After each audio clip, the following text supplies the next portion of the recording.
All right, guys, game time, and it is game number 7 between SlayerS and NSHoSeo here in Team Arena Challenge number 3. The map is Antiga Shipyard, and down in the bottom left part of the map, in the blue, representing the last hopes of Team NSHoSeo, it is SEAL. And in the upper right, in the red, from the team SlayerS, it is SlayerS Miya, a very talented Zerg player, as we have learned. Of course, Miya, you know, like you mentioned, has made a couple appearances in team leagues here and there as well. But still a player that I think a lot of people, including myself, are really a little bit unfamiliar with. But I like what I've seen so far. He's making a lot of good decisions in the way he plays. All right. Well, we'll see what both these players have to offer. Antiga Shipyard, kind of an interesting map choice from SEAL, but we are getting close to the end of the map pool. So this is one of those weird maps where players are, you know, like to think, yeah, I'm going to expand really, really quick, and I'm going to play really macro-oriented, I'm going to stay just a little bit defensive, and things are going to be great, and we're going to have this really long ZVZ. And then we found that some players are able to punish it really well if they decide to be very aggressive. Yeah, that's the thing. I mean, with a very wide ramp like this, it can be kind of hard to hold some of those Ling, Banelings, all-ins. But, you know, that said, we do see a lot of Zerg players, like you said, going for that hatch first, trying to play that more macro style, and it certainly looks like that's what we're going to get out of our Zerg players here in this game right now, both of them sending those drones down to make the hatcheries. Yes, they are. There's one. And there's 2, so it looks like Miya just a little bit behind on his timings, but he ends up going, yeah, he is actually just a little bit behind. A few seconds on his drones, a few seconds on his hatchery, but nothing really to write home about. Nope, unless you're really excited about hatchery times and you're like, Mom, that's true. I saw this game. I wanted to write you a letter because email's too fast. He was 3 seconds behind. Can you believe it? It was amazing, like handwriting it out underneath a candle. Cookies loved him. That's right. Oh, cookies are always the best. Yes. Yep. As the resident fat guy casting here in this duo, I have to agree. You got to be careful, man. You're not going to be the resident fat guy for long if you keep up all this exercise and stuff you've been doing. I know, this crazy exercise and eating I've been doing. All depends. All depends on what image you want to portray. You have to think carefully about this. I do. That's why I can't decide whether I'm keeping facial hair or not. So it's such a hard decision. Well, no, what's really funny to me is that as we have both players going for gas and then pool afterwards, and want to make sure you get that Zergling speed out nice and early. What's really funny is when I was doing the top 5s and things like that, the top comments would often be, you know, Kevin's a good presenter. I like him a lot as a person, but he needs a stylist. And then the fashion experts in the esports world would go on for about a paragraph and a half, letting me know why my ties clashed or why I needed a wardrobe budget. I never knew there were so many fashion experts in YouTube. I mean, all the comments. It's amazing. Like, I guess that's where you hang out if you're into fashion, is YouTube comments. I was talking to Anna Prosser about just this. I was relating that story I just now told like 7,100 people. And she came right back with, yeah, nope, it happens to me as well. The top comment will often be, I just don't agree with that dress. There you go. Yeah. Well, as far as facial hair goes, I mean, at least your face, you know, has a decision that it always makes. It's just going to keep growing it. Yes. Doesn't care what you're going to do. Oh, no. It makes the decision easy. Well, we do have a Baneling Nest coming up for Miya now. Same thing coming up for SEAL. His just a little bit later. It looks like both players are basically even on workers as well. So not too much different once again between these guys. Defensive Spinecrawler coming up for Miya at the front of his ramp. But once again, these guys pretty much as similar as similar could be. Yeah, and I mean, this is very standard ZVZ, like you said. I mean, it's very safe. This is what you want to do if you go for hatch first. You want that Baneling Nest to stay safe. You can choose to be aggressive with it if you'd like to. If you're in this hatch first versus hatch first situation, you can choose to be defensive with it. Very rarely we do see like players like NST was always the big one that people still mention, who went for Roach Warrens instead of Baneling Nest. But generally, it's best to have that Baneling Nest just in case. Yeah. I agree 100%. Good scout by SEAL. Yep, Zerglings to be finishing up at the same time for both players, but SEAL does get a great look at his opponent's base. Looks like 37 to 41 supply in favor of SEAL, but and he gets actually up by 7 workers at the moment. Yeah. His opponent saving up for layer tech so much earlier on. Yep. Yeah, very quick layer, and we'll have to see how many gas he puts down with this, because like I mentioned earlier, in ZVZ, Mutalisks are still pretty popular, even at the pro level. So on this map, it's not a bad map for Mutalisks. You can be very positional. You can get around the map very, very quickly, hit different bases very quickly as well. So Mutas wouldn't be a bad choice. Then again, we could see Ling and Fester Ultra as well. I mean, that style is starting to make a bit of a comeback. Machine on EG is actually a Zerg player that's been doing it for a while and is probably one of the best out there at doing that style that skips banelings to a certain extent, has them just for defensive purposes, but more importantly skips roaches. But nope, it is going to be a roach warren for both players, so never mind. But there could still be major differences out of this, too. Oh, yes, 100%. I mean, very different ways to go about this. We may even see, you know, a couple defensive roaches put up, and then, oh, unfortunately, one baneling goes down there. We may even see him go into a, well, baneling's actually taking out pretty cost inefficiently there. Go into that relatively quick infestation pit as well. Seal already has a few roaches coming up with a third base, which is actually kind of interesting to note, but no layer tech for him, no evolution. Oh, no, he does have evolution chambers just over at his natural. Yeah, teching very aggressively, and Miya, or expanding aggressively, and Miya will spot it, of course, with the Overlord. He will also have +1 a little bit sooner, too. Decides to put down his third in response.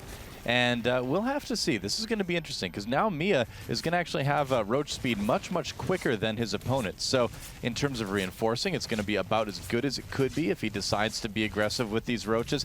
And it's just better for getting that concave quicker, too. You know, you can get a better position with your roach army if you have that speed a lot faster than your opponent. Oh, and I like this by Seal. Always good to do these little ling run bys, and he's going to get a free queen out of it. Great catch. Beautiful. I actually, I was following those links there for a second as you were talking because he saw the queen that was pulled way out of position trying to take out this Overlord, which it didn't even get that, and then decided to run up very, very well. So Seal picking... Whoops. Is that a...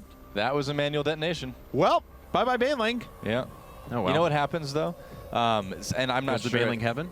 Well, that's possible, but here's the thing is that if you play grid, which some pros do, like Rhett plays grid, TLO plays grid as far as his hotkeys go.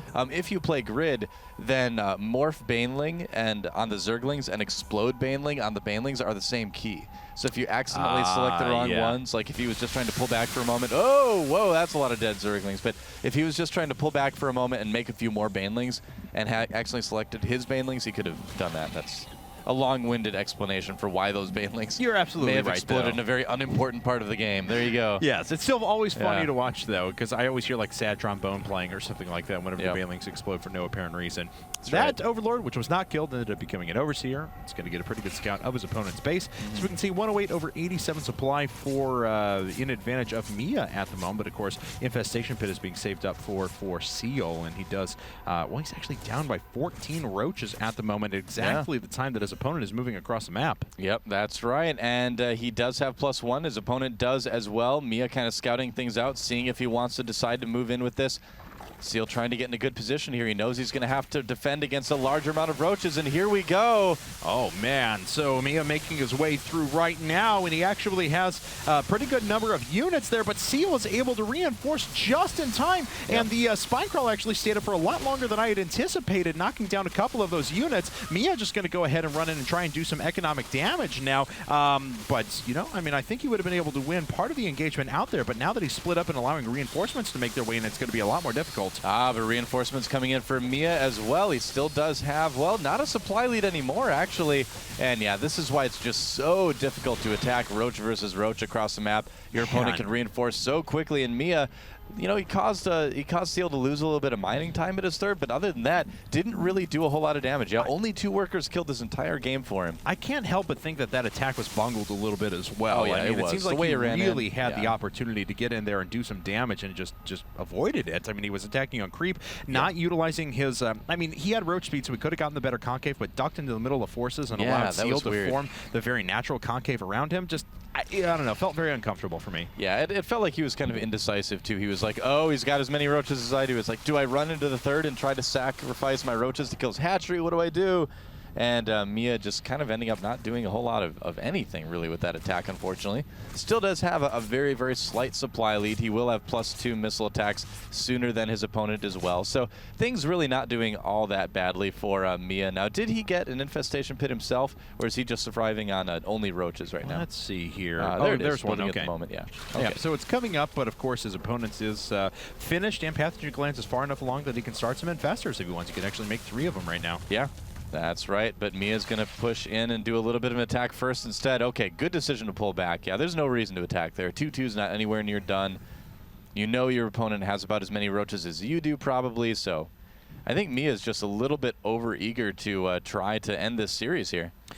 I have to agree, and SEAL, though, is just playing this. I mean, he was behind quite a bit before, but he's playing from behind to a hilt, and now he's finding himself in a nice advantage. So this hatchery didn't go down. He didn't lose economy before, as we mentioned. He's ahead on tech at the moment, despite the fact that his opponent went layer tech, like 5 in-game minutes faster than he did. So things are working out pretty well for SEAL now. He's sitting up by 2 workers just to kind of throw that on top of it, and we do have 4 infestors now popped out. Yeah, can we check the worker count again one more time? I just want to see. Okay, yeah, it is pretty even now, 63 to 60 here. The roach count slightly higher for Miya, but basically, you know, like you said, he just seems very, I don't know, he seems very tense, seems very awkward. He wants to get in and do damage at a time when he should know he can't.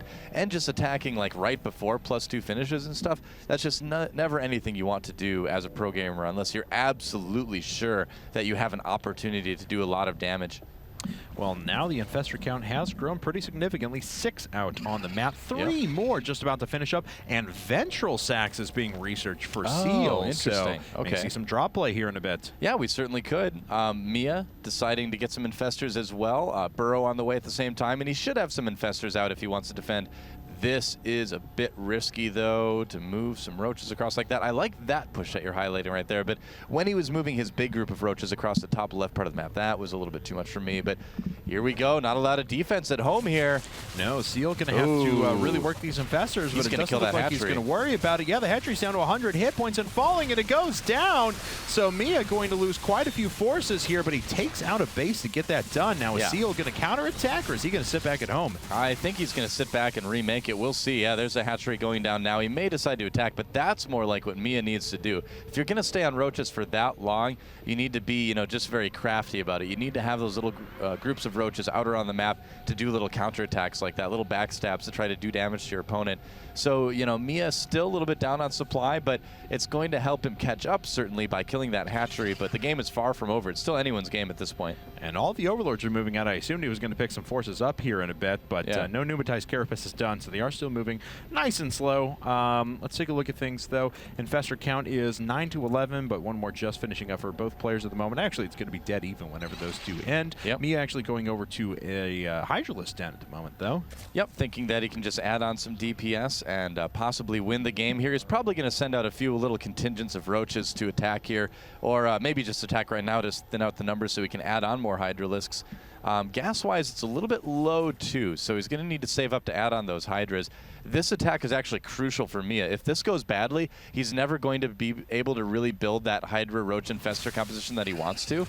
And he's going to get a nice little scout here, maybe even pick off a queen if he's lucky. Yeah, so looks like at the same time, though, he's running around with a bunch of roaches. Great fungal, though, to pin those units right in front of a ton of spine crawlers, and he's continuing to chain fungal over and over again. Now, unfortunately, Miya was able to hit a few of those fungals himself and pin down a lot of roaches, and does have the superior position here on the high ground. But once these spine crawlers start morphing in, it's going to prove to be so strong, and Miya's going to have a hard time fighting against that. Oh, Miya's actually taking a huge supply lead right now, though, against his opponent, making a lot of roaches. You can really see the lack of the larva coming into play, and he's got more roaches at the natural of SEAL as well. Oh, killing all the tech. Things suddenly going great for SlayerS Miya. And we have 8 infestors that are about to be dropped in slow overlords inside of Miya's base. Well, that's interesting.